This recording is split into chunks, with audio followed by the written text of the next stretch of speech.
গাংপার, রায়পুর, লক্ষ্মীপুর, ডাকাতিয়া নদীর পাড় ঘেঁষা শান্ত সবুজ এলাকা।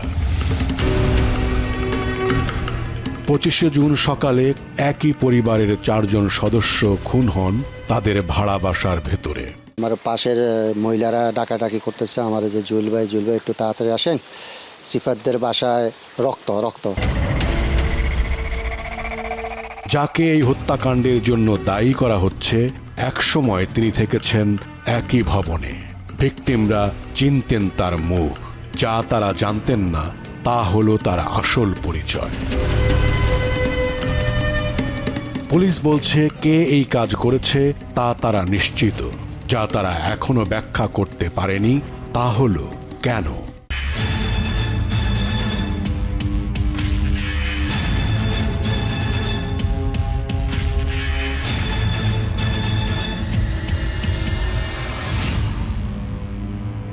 প্রিয় দর্শক, স্বাগত ক্রাইম সিনে। সমাজে প্রতিনিয়ত ঘটছে নানা অপরাধ, একটি অপরাধ জন্ম দিচ্ছে আরেকটির। ঘটে যাওয়া এসব অপরাধ আর অনিয়মের অনেক কিছুই আবার হারিয়ে যায় অন্ধকারে। সেসব তথ্য এবং পেছনের সত্য আপনাদের সামনে উপস্থাপন করতেই আমাদের পাক্ষিক আয়োজন ক্রাইম সিন। 4টি প্রাণ, একটি পরিবার আর কয়েক ঘন্টার ব্যবধানে ঘটে যাওয়া এমন এক হত্যাকাণ্ড যা শুধু লক্ষ্মীপুর নয়, পুরো দেশকে স্তব্ধ করে দিয়েছিল। ঘটনার পরপরই অভিযুক্তকে ধরে জনতা, পুলিশও আসে চটজলদি। কিন্তু এত কিছুর পরও একটা প্রশ্ন থেকে যায়, কেন ঘটেছিল এই হত্যাকাণ্ড? এটি কি শুধুই একজন মানুষের হঠাৎ উন্মত্ত হয়ে ওঠার ফল, নাকি এই ঘটনার পেছনে লুকিয়ে আছে আরো গভীর কোনো রহস্য? তুমি এনো কি জন্য ঢুকছো? বাসা দেখতে আইছি। হ্যাঁ, বাসা দেখতে আইছো? তো বাসা দেখতে আইছো, কুপাইছো কিল্লে? আমি কোবাই না বেবি। তো কে কুপাইছে? আমি বাইরে বসে হঠাৎ চিৎকার দিয়ে দেখি ভিতরে সব দুজন পড়ে রয়েছে, রুমের দরজা আটকানো। হ্যাঁ? ওরা আমি তো ডরে বলে গেছি। সকাল 8টা। জুনায়েদ ইসলাম সিফাত প্রতিদিনের মতো রায়পুর নতুন বাজারে কর্মস্থলে যান। আধা ঘন্টার মধ্যে ফোন পান মায়ের। কল দিছে, সিম কথাই বলছে যে নাস্তা খাইছ তুই? আমি বলছি না, নাস্তা খাই নাই, নাস্তা খাবার তো পরে। আচ্ছা, নাস্তা খেয়ে নিচ্ছিস। 11:30টার দিকে আবার ফোন আসে সিফাতের কাছে। এবার কলকারী তারই কর্মস্থলের একজন। জানান বাসায় কিছু একটা হয়েছে, বাড়ি ফিরতে হবে তাড়াতাড়ি। তিনি যখন বাসার সামনে পৌঁছান ততক্ষণে সেখানে ভিড়। বাসার বাইরে শত শত লোক, কিন্তু ভেতরে কোনো সাড়া শব্দ নেই। আমি আসছি আর বের করছি, ওরা কেউ ধরে না, এলাকার তারা কেউ ধরে না। পুলিশও আসে না তখন। আমি আসি, এগুলো দেখি, আমার তার কোনো কিছু মাথা ঠিক। তা আমি তাড়াতাড়ি ওদেরকে নিয়ে হাসপাতাল বের হয়েছে। তা আমি আসার পরেই এলাকার মানুষ ওনারা ওদেরকে ধরে বের করছে। এর আগে কেউ ধরে টরে নি। সবার ডেড বডি কোথায় ছিল? আম্মুরটা ছিল রান্নাঘরে, আর পিছনের রুমে ছিল আমার 3 বোনের। সিফাতের নিজের ধারণা ঘটনাটি ঘটেছিল সকাল 10টার দিকে, অর্থাৎ তিনি বাসা থেকে বের হওয়ার মাত্র 2 ঘন্টার মধ্যে। ওর সাথে তো ওকে তো আমরা ওরকম চিনি না, বা ওর সাথে আমাদের কোনো কথাও নাই। ওইখানে 1 বছর আগে ভাড়া ছিল, 4তলায় ভাড়া ছিল, 2 মাস ভাড়া ছিল। তারপরে ওর ইনকাম কম, ও ফল বিক্রি করতো, তো ভাড়া দিতে পারতো না। বাড়িওয়ালা বলছে ভাড়া না দিতে পারলে তো থাকার দরকার নেই, তুমি চলে যাও, কম দামি বাসাতে থাকো। তো নর্মাল ভাড়া দিতে পারতো না, চলে গেছে। এরপরে ওকে বাজারেও দেখা যায় নাই, বা ও তো ফল বিক্রি করতে হবে একটা ভ্যান গেজ করে, তো ওকে বাজারও দেখিনি যে কোনো সময় কোনো রায়পুরে আসে কিনা নাই। তো হঠাৎ কোথা থেকে আসলো হতবাক বিচারা করে। ঘটনাটি প্রথমে নজরে আসে এক প্রতিবেশী নারীর। সিফাতদের ঘর থেকে চিৎকারের শব্দ শুনে ছুটে আসেন তিনি। দেখেন ঘরের ভেতরে দা হাতে এক যুবক। নিজের পরিচয় দেন মিস্ত্রি হিসেবে। যখন সে আমার সাথে জানালার কথা বলছে, তার সেরা দেখছি আর বুঝিয়ে যদিও কল নাল করতেছে, এটা ভিতরে কিছু করাছে, খালি ঘর পাই, কিন্তু এতগুলা মানুষ ঘর এটা তো ভাবি না। দরজার সামনে রক্ত দেখে সন্দেহ হয় ওই নারীর। বাহির থেকে ভবনের দরজা লাগিয়ে দিলে আটকা পড়ে ওই যুবক। ডেকে আনা প্রতিবেশীরা সিফাতদের ঘরে ঢুকে দেখেন রোমহর্ষক দৃশ্য। 3-4 জন লোক নিয়ে আমি ভিতরে প্রবেশ করলাম। প্রবেশ করার পরে দেখলাম যে মা ভিকটিম, উনি পাকঘরে পড়ে আছে, আর 3টা মেয়ে আরেকটা রুমের মধ্যে পড়ে আছে। পরে আমরা এখান থেকে চলে আসার পরে আমি থানায় ফোন করলাম। এ ঘটনার খবর ছড়িয়ে পড়ে বিদ্যুৎ গতিতে। মা ও 3 কন্যার উপর হওয়া নৃশংসতার কথা উৎসুক জনতাকে পরিণত করে বিক্ষুব্ধ জনতায়। এ অবস্থায় ওই যুবকের পালানোর পথ রুদ্ধ হয়। এই বাসার থেকে বের হয়ে ছাদে দিয়ে উঠছে, উঠার পরে সে ছাদের দরজাটা আটকে দিছে, ছাদের ভিতর থেকে আটকে দিছে। আমরা আবার বাইরের থেকে আমরা আবার ছাদের দরজাটা আটকে দিছি। আটকে দেওয়ার পরে ওই এখন ছুটাছুটি করতেছে পালানোর জন্য। ঘাতক এই সিঁড়ি দিয়ে বেয়ে ছাদের উপরে আসছে, সে ছাদে এসে গেট আটকে দিছে। আটকে দেওয়ার পরে আমরা ছাদে আসতে পারি না, আসার পরে আমরা আবার নিচে নেমে গেলাম। এই বিল্ডিংয়ের এক ভদ্র মহিলা আর কি, উনি আমাদেরকে বললো যে এই ছেলেটা এই যে আমাদের এখানে একটা টাঙ্কি আছে, এই যে নিচে একটা টাঙ্কি আছে, এই টাঙ্কির ভিতর সাইডে এসে বসে আছে। খবর পেয়ে পুলিশ আসে। ওই যুবককে ধরতে উপরে ওঠেন পুলিশ সদস্যরা, কিন্তু জনতার রোষের মুখে তারা তাকে নামিয়ে আনতে পারেননি। পরে স্থানীয় 2 ব্যক্তি উপরে উঠে ওই যুবককে হাত বেঁধে নিচে নামিয়ে এনে পুলিশের কাছে তুলে দেয়। আসে দেই যে আসামি ওই চিপের ভিতরে ওই চিপের ভিতরে ঢুকছে 3 তলা, ওইখানে উঠতে পারে। ওই জায়গায় প্রশাসনও আসে সেই মুহূর্তে। এর আগে আর কি আমরা উপরে উঠে গেছি, উপরে উঠে নিচ দেওয়ার আগে ইট মারছে তো আহত হয়ে গেছে। পরে আর কি আমরা 2 জনে হাত বাঁধতে, আবার হাত বাঁধতে যেতে যদি লাতি মার হেলতে আমরা ওই রডের উপরে পড়ে দেবো। এই কারণে হাত বাঁধতে তারে নামাইয়া থানার এসারে হাতে দিছি। আমরা যে সময় উপরে উঠতে সময় কেউ আঘাত করি না। উপর দিয়ে বাঁশ তামাইতেছে, যদি বাঁশ ধরে নাম সেও নামে না, আর উল্টো ওই বাঁশ দিয়ে আঘাত করছে। ঠিক আছে, টিনের উপর দিয়ে সাধারণ মানুষ যারা উঠছে সেগুলো বাঁশ দিয়ে আঘাত করছে। পরে আর কি আমরা ওই উঠে গেছি 2 জন, উঠে যাই, তারপরে ওই রশি দিয়ে হাত বাঁধতে তার নামাইছে। কিন্তু পুলিশের হাত থেকে ওই যুবককে ছিনিয়ে নিয়ে গণপিটুনি দেয় বিক্ষুব্ধ জনতা। যেহেতু জনগণ ছিল ওই পাশে ছিল, এই জায়গাটা খালি ছিল। পুলিশ এখান দিয়ে ঘাতককে নামিয়ে আনছে। নামিয়ে আনি পুলিশের ভাষ্য যেটা পুলিশ চেষ্টা করছে যে এই গোডাউনের ভিতর দিয়ে ওকে নিয়ে যাবে, কিন্তু জনতার যখন ওই ঘাতক এখান দিয়ে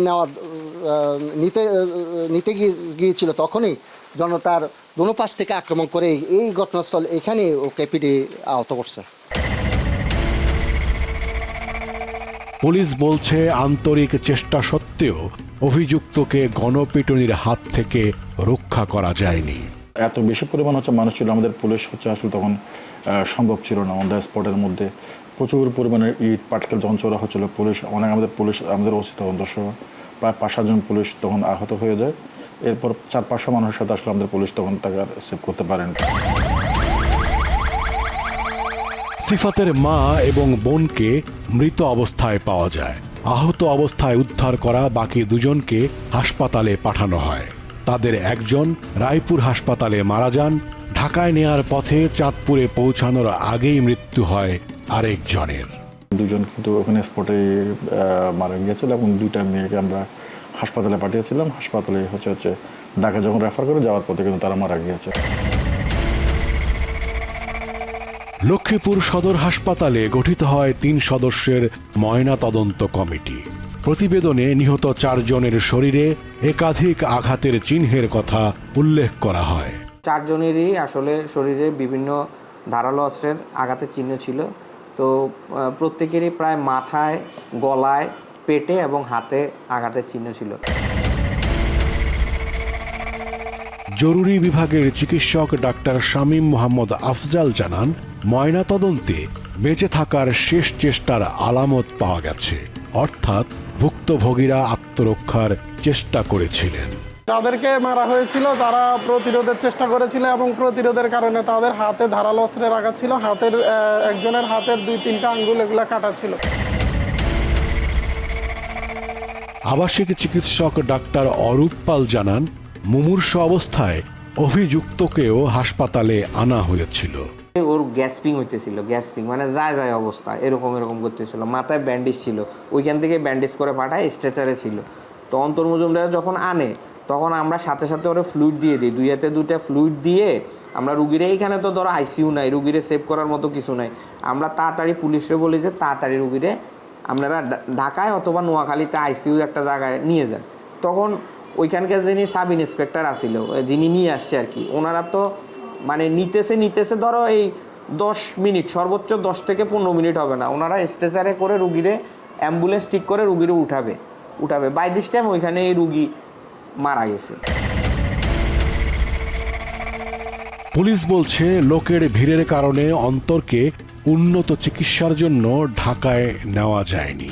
তখন আমরা চেষ্টা করছিলাম ঢাকা নিয়ে যাওয়ার জন্য, কিন্তু হাসপাতালের চারপাশে এত বেশি মানুষ ছিল, এর মধ্যে হচ্ছে সে হাসপাতালে সে মৃত্যুবরণ করে।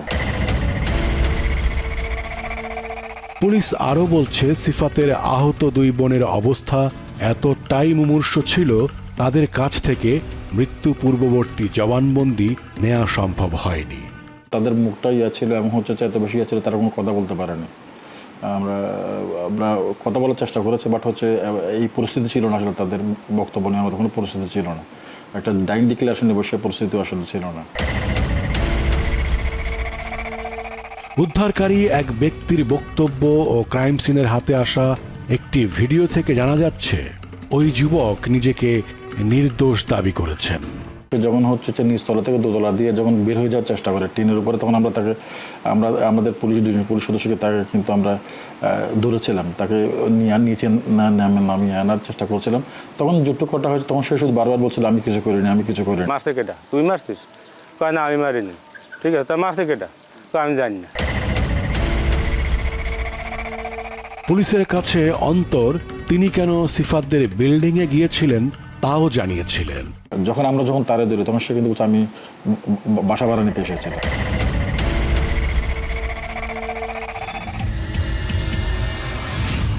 সন্দেহভাজন হত্যাকারী গণপিটুনির মুহূর্তে নিজের দোষ অস্বীকার করেছিলেন। কি ছিল আসলে সেই জায়গার প্রেক্ষাপট, এ নিয়ে আমরা আরও বিস্তারিত জানবো। সহকর্মী ওমর ফারুক রয়েছেন আমাদের সঙ্গে।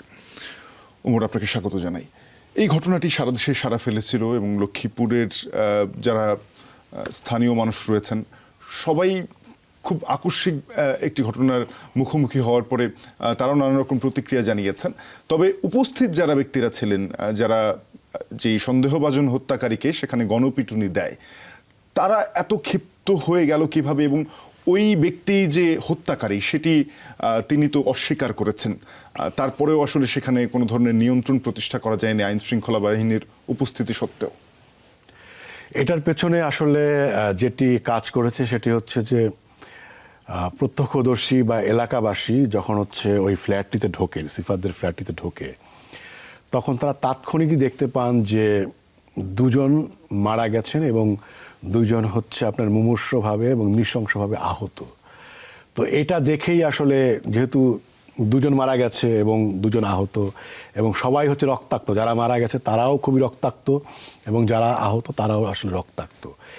এই দৃশ্য দেখেই আসলে সেখানকার লোকজন ক্ষুব্ধ হয়ে ওঠে এবং তারা আসলে তাকে ধরার জন্য, এবং যেহেতু ওই ছেলেটা আবার নানানভাবে পালানোর চেষ্টা করছিল এবং সেই জন্য তারা আসলে ক্ষুব্ধ হয়ে ওঠে। এবং এ সময় তারা আসলে যেটি করে সেটি হচ্ছে যে ছেলেটা একটা জায়গায় তারা লুকিয়েও ছিল, সেখানে তারা ঢিল ছড়ে আর কি নামিয়ে আনার পরেও কিন্তু তাকে আবার ছিনিয়ে নেয় এবং সেখানে তাকে দ্বিতীয় দফা, সেখানে প্রথম হচ্ছে একবারে উপরে হচ্ছে তাকে ইট পাটকেল ঢিল ছুঁড়ে তাকে আহত করে এবং নামিয়ে আনার পরে তাকে আবারও সেখানে নিচে মারধর করা হয় এবং তখন যেই মারধরটা করা হয়েছে সেটা আসলে তার অবস্থা খুবই মুমূর্ষ হয়ে গিয়েছিল।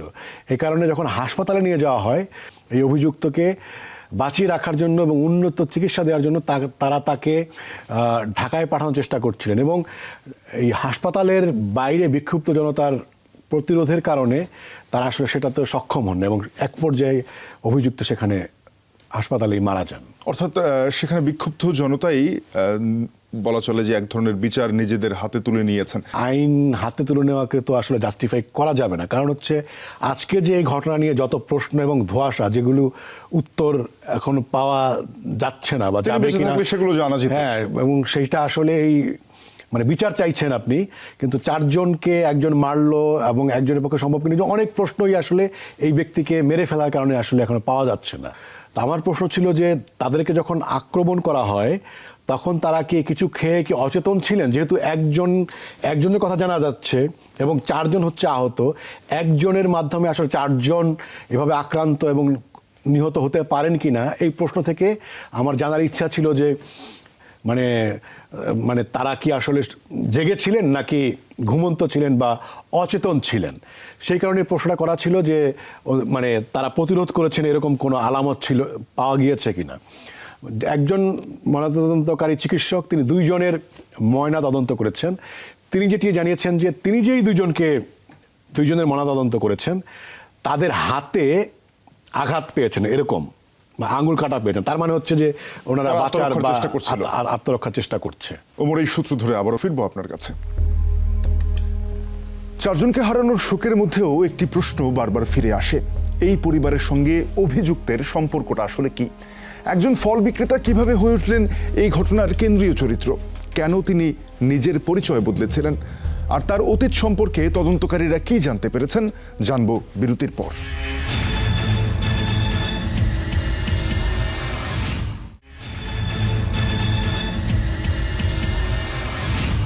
স্বাগত ক্রাইম সিনে। একটি হত্যাকাণ্ডকে বুঝতে হলে শুধু ঘটনাস্থল দেখলেই হয় না, জানতে হয় মানুষগুলোর গল্প। যে পরিবারটি মুহূর্তের মধ্যেই নিশ্চিহ্ন হয়ে গেল, তারা কিভাবে এতদিন লড়াই করে বেঁচেছিলেন, কি ছিল তাদের স্বপ্ন, আর যার বিরুদ্ধে এই হত্যাকাণ্ডের অভিযোগ তিনি আসলে কে? তার অতীত, পরিচয় এবং জীবনযাপন সম্পর্কে তদন্তকারীরা কি জানতে পেরেছেন?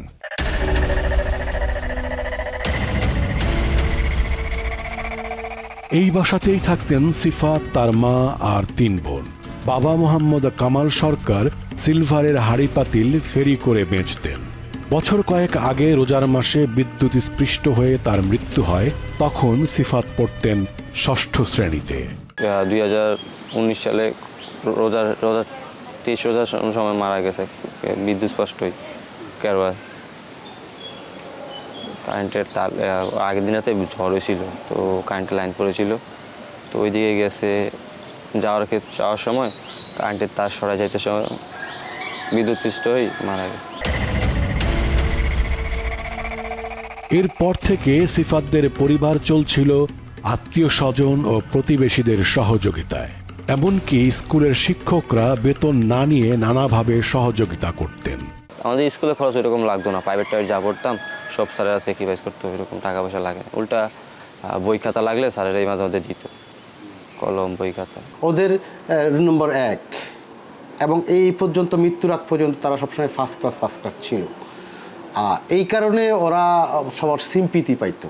কয়েকজন ডাক্তারের কাছেও ওরা পার্সোনালি সহযোগিতা পাইতো পড়ালেখার জন্য বাচ্চাদের। আবার কিছু কিছু ব্যবসায়ী যারা মনে করেন অফলাইনে আর কি, কেউ জানতো না, ওদেরকে 1 বস্তা চাউল এরকম দিত। আর ওরা খুব ভদ্র একটা ফ্যামিলি ছিল আর কি, যার কারণে ওদের চলতে অসুবিধা হয়নি।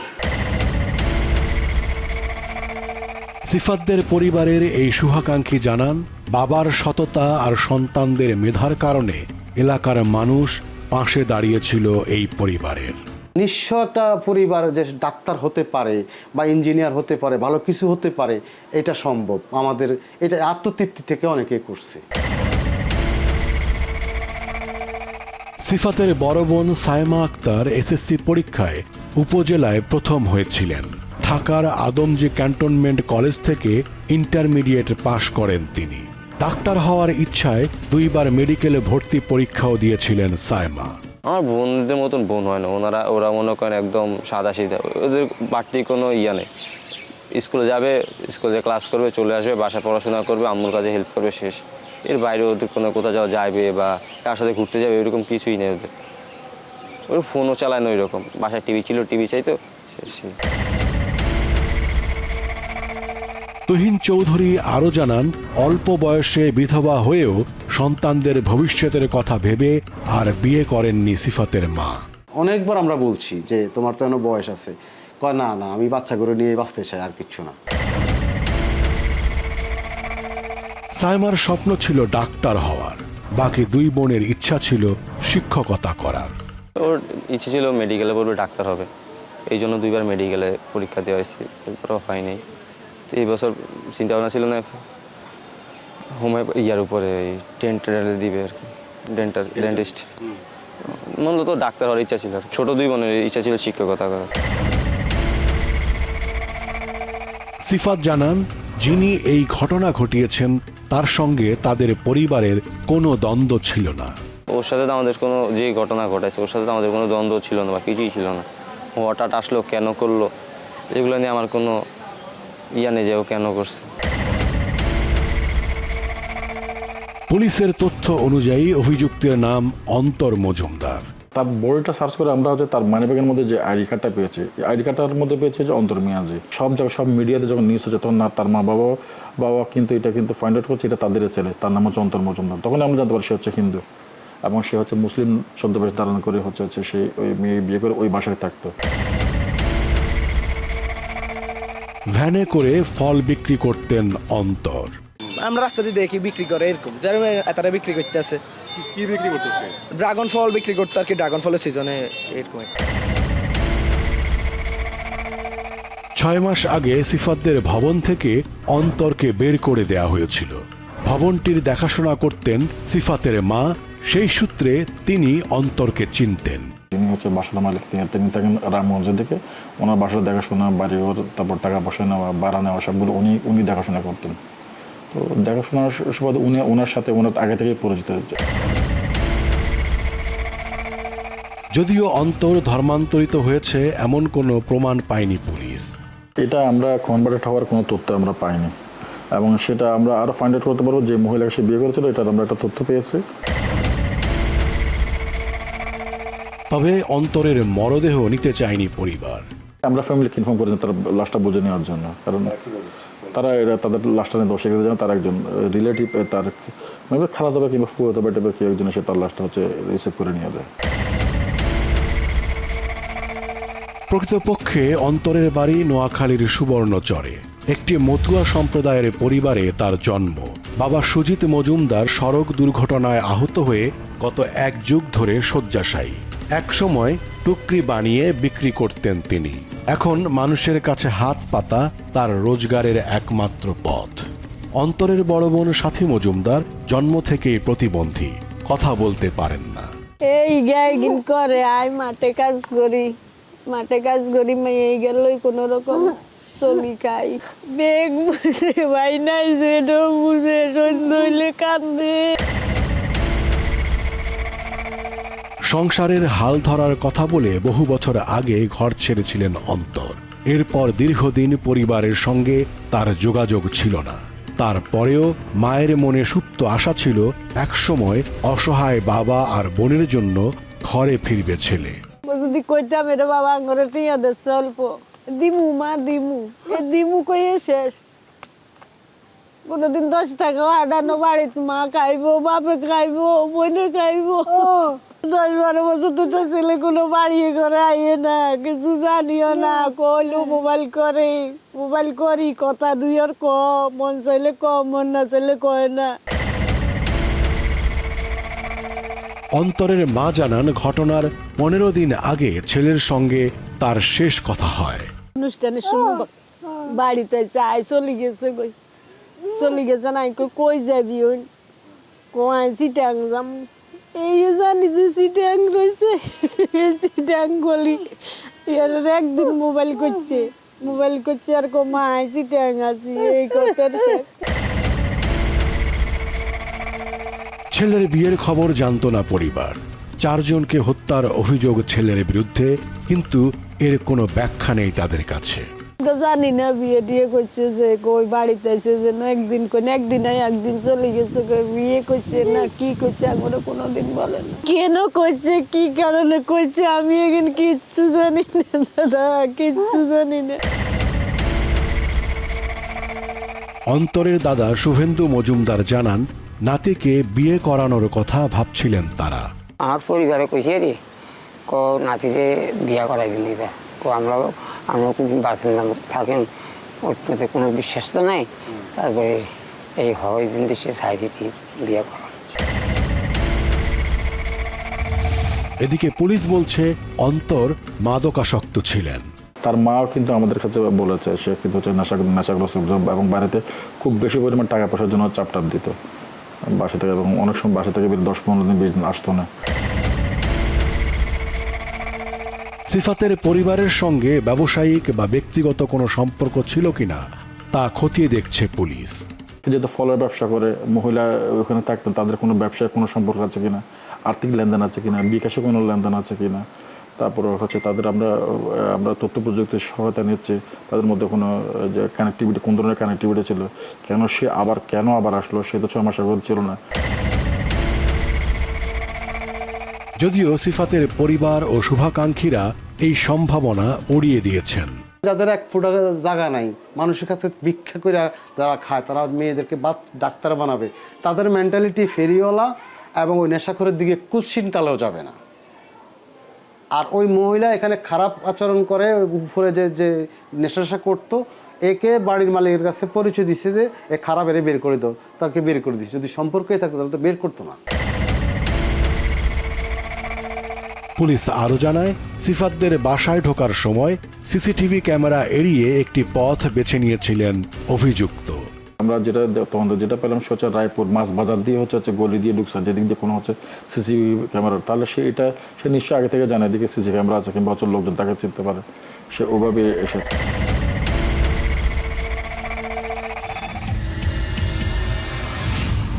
সন্দেহভাজন হত্যাকারী ব্যক্তি জীবনে ছিলেন মুখোশের আড়ালে।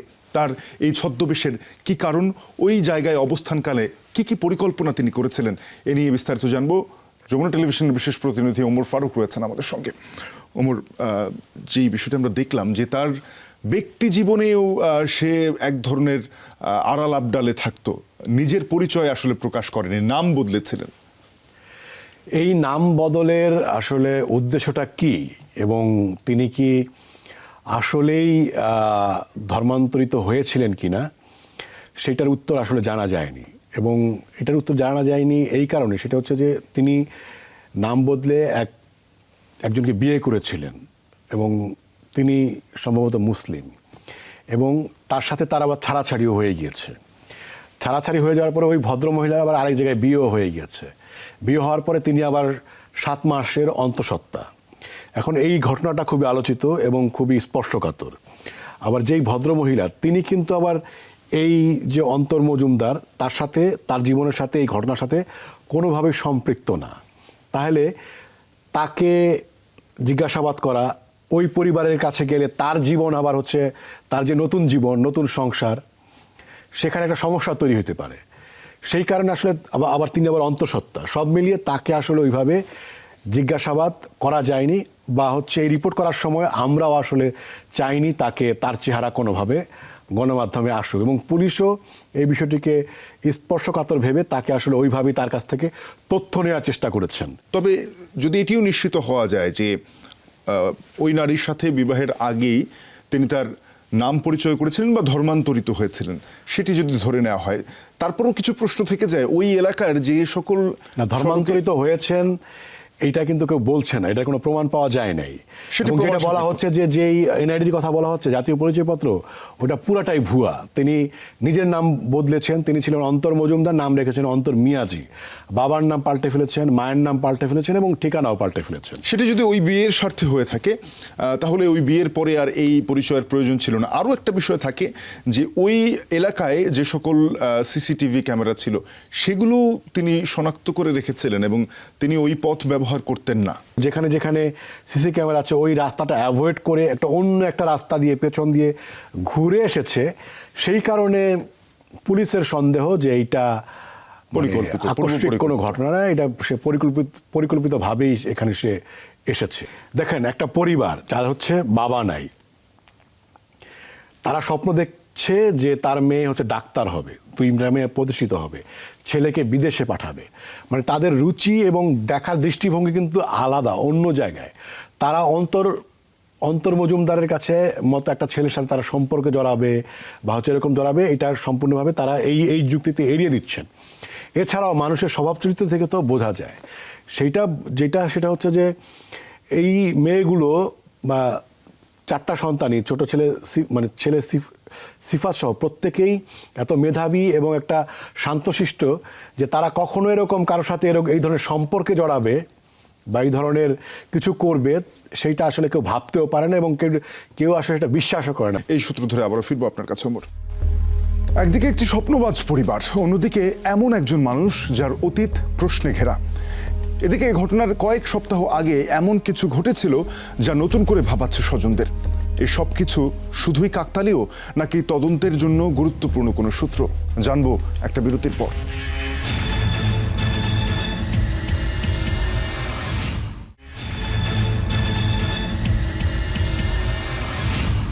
আবারও স্বাগত ক্রাইম সিনে।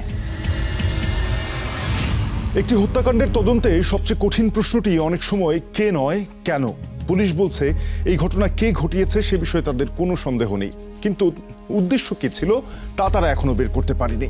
এদিকে ঘটনার সপ্তাহ দুয়েক আগে স্বজনদের কাছে সিফাতের মায়ের কিছু মন্তব্য, বাসা পরিবর্তনের ইচ্ছা, ঘটনার দিন প্রত্যক্ষদর্শীদের কিছু পর্যবেক্ষণ নতুন করে জন্ম দিয়েছে আরও কিছু প্রশ্ন। এগুলোর কোনটি তদন্তে প্রমাণিত আর কোনটি কেবল স্বজনদের সন্দেহ?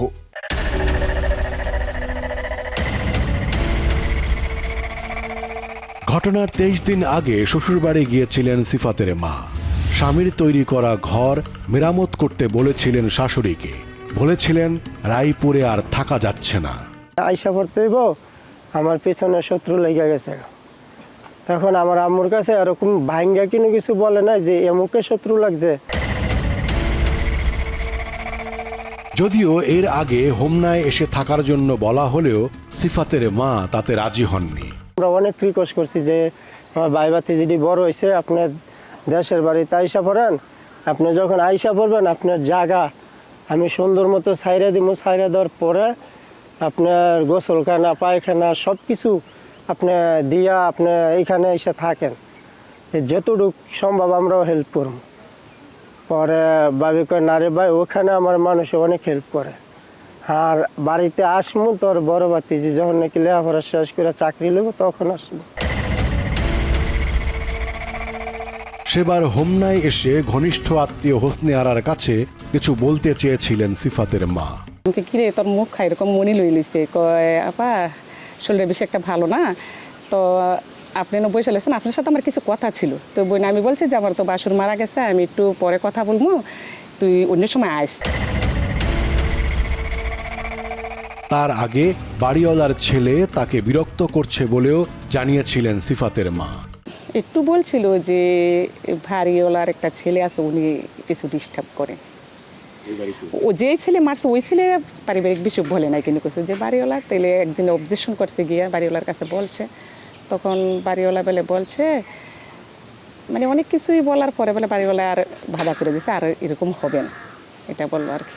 এটা কি বাড়িওয়ালার ছেলের কথা বলছে নাকি যেই ছেলে মারছে? না না, ওই ছেলের কাছে এই ছেলের কথা বলে না, যে বাড়িওয়ালার ছেলে একটু ডিস্টার্ব করে এটা বলছে। এ ঘটনায় সিফাতদের বাড়িওয়ালার কোনো বক্তব্য নেই কেন, সে প্রশ্ন হোসনে আরার। তো মেয়েতে আসলে বড় মেয়েটা তো তুই সুন্দর বেশি, ওই ছেলের এই মেয়েটার লাগে এই ছেলেটা একটু নিয়ে করতো আর কি, এটা আমি ওই যে বাড়িওয়ালার ছেলেটা। কিন্তু আমরা স্যার একটা কথাই বললাম যে এত খবর দেখলাম, এত মানুষের সাথে কথা বললাম, কিন্তু বাড়িওয়ালার একজন লোক কথা বলতে আমি দেখি নাই। এত বড় একটা বড় ঘটনার ভিতরে কেন স্যার এটা? তবে হোসনে আরার এই সন্দেহ উড়িয়ে দিয়েছেন সিফাত। ওনারা জানে কিছু, ওনারা আমাদের বছর একবার খোঁজ খবর নেয়, কার থেকে নাকি শুনে এখন জিজ্ঞাসা করেন এগুলো। বাড়িওয়ালার ছেলে থাকে ঢাকা, বছরও তো আসে না আমাদের বিল্ডিং এখানে, বাড়িওয়ালার সাথে যদি আসে কোনো সময় উল্টা পাল্টা কথা কি বলে আপনাদের। সিফাতের মামাও জানান একদিন ফোন করে কিছু গোপন কথা বলতে চেয়েছিলেন তার বোন, সেই সুযোগ আর আসেনি। ঘটনার কিছুদিন আগে আমারে ফোন দিছিল আর কি, আমারও পার্সোনাল কিছু বিষয়ে কথা বলবো তোর লগে, তুই বাসায় গিয়ে ফোন দিস। তুই বাড়িতে আসতে আসতে আমার প্রায় 10টার উপর হয়ে গেছে রাত্র, এরপরে ফোন দেওয়া হয় নাই। সিফাতের মা তার বাবার কাছেও রায়পুরার বাসা পাল্টানোর কথা বলেছিলেন। আইয়া আমার কিছু শত্রু আছে, আমি বাসা পাল্টাইলাম। তো পাল্টাবি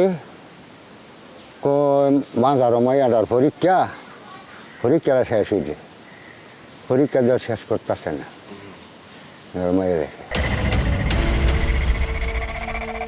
আর ঘটনার দিন সিফাতের নানা ভেবেছিলেন মেয়ের বাসায় ডাকাত হানা দিয়েছে। পড়লে তো মনে হচ্ছে ডাহাতে গেছে অনেকের কোনো, আমার মাইয়া ডানের মধ্যে পরে 20-22 বছর তার থাকে, কেউ কইছে না এই মাইয়াটা খারাপ। ভবনের অন্য বাসিন্দারা কেন সেদিন এগিয়ে এলেন না, এই প্রশ্ন আজও তাড়া করে সিফাতের নানাকে। 10টা ফ্যামিলির মধ্যে একটা ফ্যামিলির মধ্যে আক্রমণ হইল, এই 9টা ফ্যামিলি বাড়ি না করে, এই আমার মনটার মধ্যে কষ্ট। হারা বাড়িলে তো কিছু সাহায্য পাইল হারা। নাতৃদের হারানোর কষ্ট প্রকাশ করার ভাষা নেই সিফাতের নানার। আমার ভিতর যা কিনু নাই, আমি মইরা গেছি, এই অবস্থা হয়েছে।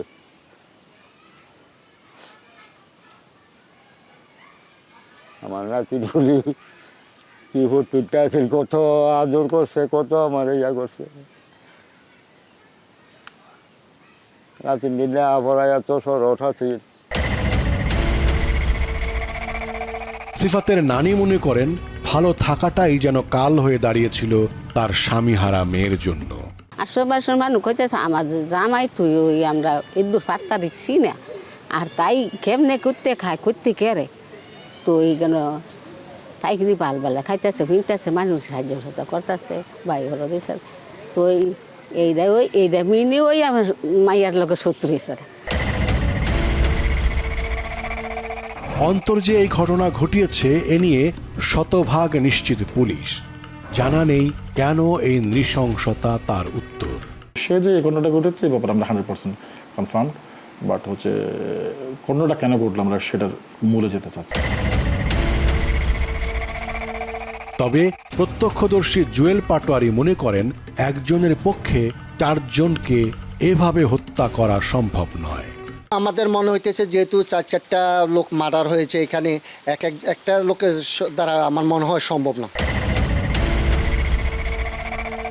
সিফাতের নানার দৃঢ় বিশ্বাস ওই ভবনের কেউ না কেউ এই ঘটনায় জড়িত।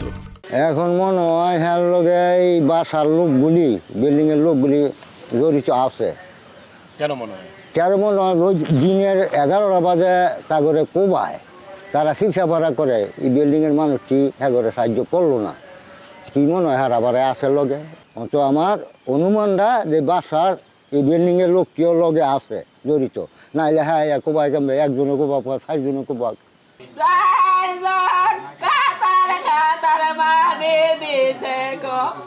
আমার গজায় কেমনে বাজে গো,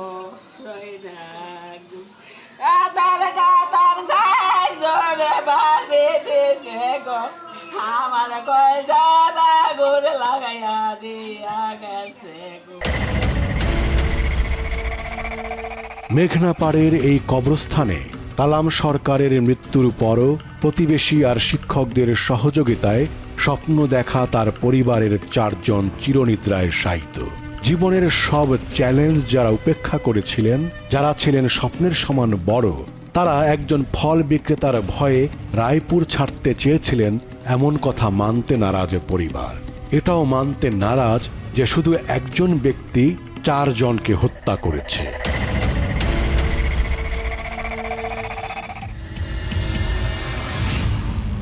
ঘটনাস্থল এবং তদন্ত কার্যক্রমের সবশেষ খবরাখবর নিয়েছেন সহকর্মী ওমর ফারুক, তিনি আছেন আমাদের সঙ্গে স্টুডিওতে।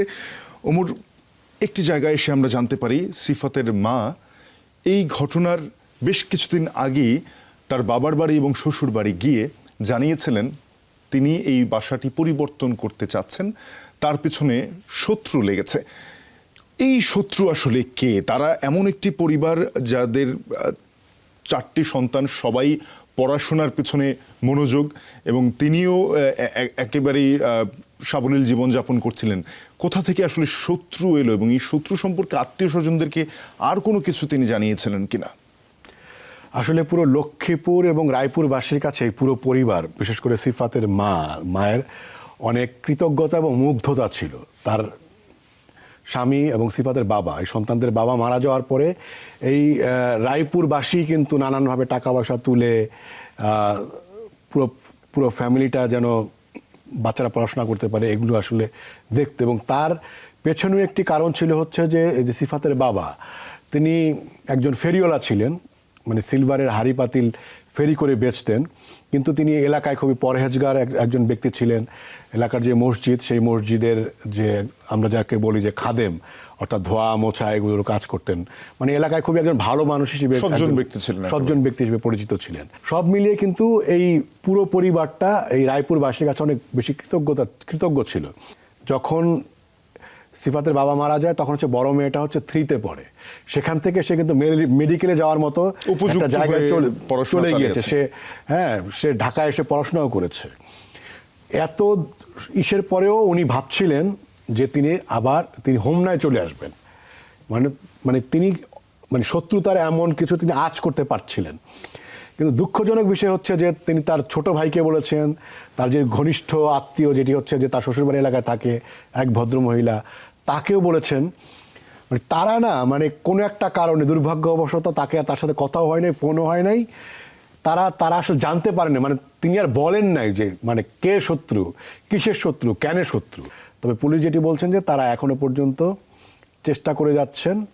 তাদের ভাষায় যে তারা এই মামলার চার্জশিট দেয়া বা হচ্ছে চূড়ান্ত রিপোর্ট দেওয়ার খুব কাছাকাছি জায়গাতেই আছেন, তারা সেই প্রস্তুতি নিচ্ছেন। তবে সকলেই প্রত্যাশা করেন যে সেই চূড়ান্ত রিপোর্টটি যেন সত্যিকারের সত্য ঘটনাটি হয়। ওমর, আপনাকে অসংখ্য ধন্যবাদ এই ঘটনাটি সকলের সাথে শেয়ার করার জন্য। একটি পরিবার যারা প্রতিকূলতার মধ্যেও স্বপ্ন দেখতে শিখেছিল, একজন মা যিনি নিজের জীবনের সব কষ্ট আড়াল করে সন্তানদের ভবিষ্যৎ করতে চেয়েছিলেন, 3টি মেয়ে যাদের প্রত্যেকেরই ছিল আলাদা স্বপ্ন, আর একজন ছেলে যার চোখের সামনে মুহূর্তেই ভেঙে পড়েছে পুরো পৃথিবী। এই ঘটনার রহস্য উন্মোচন হবে আর প্রকৃত আসামিরা শাস্তি পাবে, এটাই প্রত্যাশা সবার। দর্শক, গত পর্বে আমরা দেখিয়েছিলাম নারায়ণগঞ্জের একটি ইংলিশ মিডিয়াম স্কুলের ও লেভেলের ছাত্র ইয়াসিন আরাফাত এক সন্ধ্যায় বাসা থেকে বের হয় মায়ের জন্য ওষুধ আনতে। কিন্তু 17 বছরের সেই কিশোরের সেটাই শেষ যাওয়া, আর ফেরা হয়নি তার, যার বিস্তারিত দেখানোর চেষ্টা করেছিলাম আমরা। আপনার আশপাশের যে কোনো অপরাধমূলক ঘটনা আইন শৃঙ্খলা বাহিনীকে জানানো যেমন আপনার দায়িত্ব, তেমনি যে কোনো অনিয়ম আর অপরাধের খবর নির্ভয়ে নিঃসংকোচে প্রচার করা আমাদের দায়িত্ব, ক্রাইম সিনের দায়িত্ব। দেখা হবে আগামী পর্বে নতুন কোনো খবর নিয়ে। সে পর্যন্ত ভালো থাকুন, সতর্ক থাকুন।